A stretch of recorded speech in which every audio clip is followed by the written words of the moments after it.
Beijing's leadership pledges greater access to European companies hoping to do business in China. Hello, I'm Anand Naidu, and this is The Heat.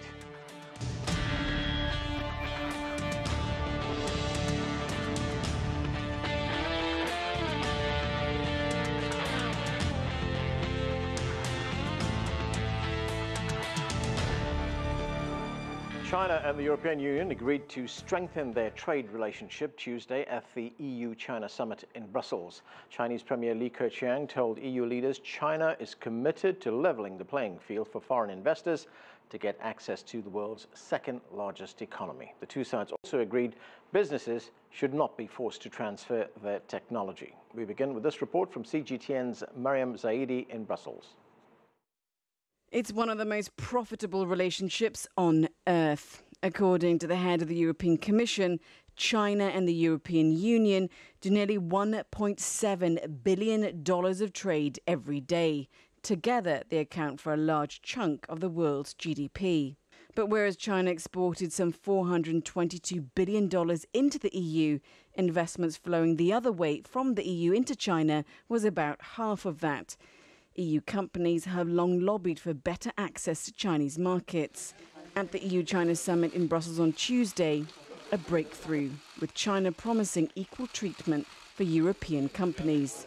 We both believe that we need to uphold multilateralism and free trade, and we need to advance China-EU cooperation, as we are two important forces for peace and development in the world. Premier Li said foreign companies would not be forced to hand over sensitive information as a trade-off for operating in China. He agreed to set up a dispute mechanism for handling complaints. The EU Commission President welcomed the change. The European position is clear.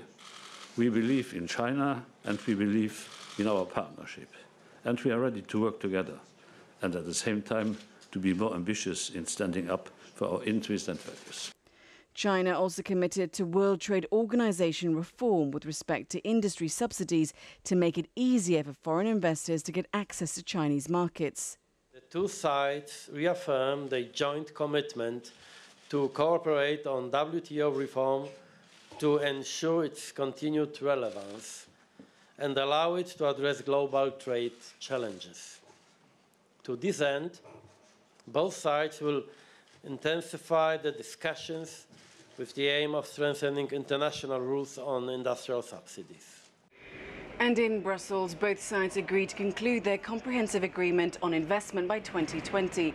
And that could really help to eliminate barriers and improve market access, especially for European companies. Marian Zaidi, CGTN, Brussels.